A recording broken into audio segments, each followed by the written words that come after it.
ఆయన వెంటనే ఆకాశ మార్గంలో సూర్యమండలం వైపుకి ఎగిరారు.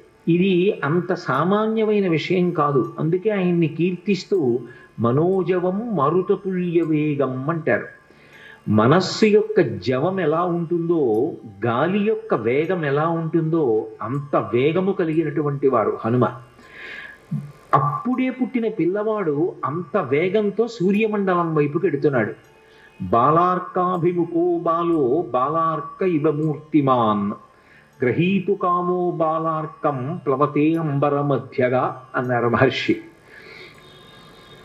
చిన్న అప్పుడే పుట్టినటువంటి హనుమ, శిశురూపంలో ఉన్నటువంటి హనుమ ఆకాశంలో ఎగిరి సూర్యమండలం వైపుకు వెడుతుంటే బాలార్కాభిముఖో బాలు బాలార్క ఇవ మూర్తిమాన్, బాలసూర్యుడికి ఎదురుగుండా వేరొక బాలసూర్యుడు వెడుతున్నాడా అన్నంత తేజస్సుతో వెళ్ళారు. ముఖం నాసికయా తస్య తామ్రయా తామ్రమాబభౌ అంటారు మహర్షి. ఆయన ముఖమండలం, ఆయన నాసిక, ఆయన యొక్క మూతి అంత ఎర్రగా ఉంటాయి. అరుణారుణ కాంతులతో ఉదయిస్తున్నటువంటి సూర్యబింబం కూడా అంతే ఎర్రగా ఉంది. ఈయన బయలుదేరి సూర్యుడి వైపుకి ప్రయాణం చేస్తున్నారు.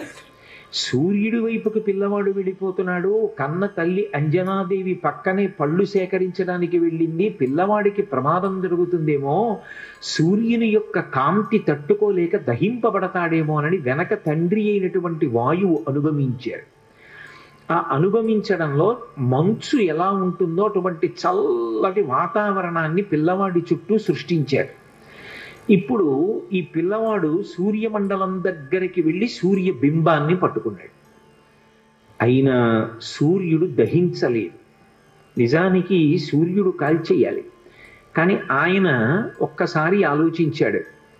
దేవతల యొక్క కార్యాన్ని తీర్చడానికి వచ్చినటువంటి మహోత్కృష్టమూర్తి ఈ పిల్లవాడి వలన ఎదర దేవతలకు భక్తులకు ఎన్నో కార్యాలు జరగవలసి ఉన్నాయి. బాల్యచేష్టితంగా తెలిసి తెలియక ఎగిరి వచ్చి నన్ను పట్టుకున్నాడు.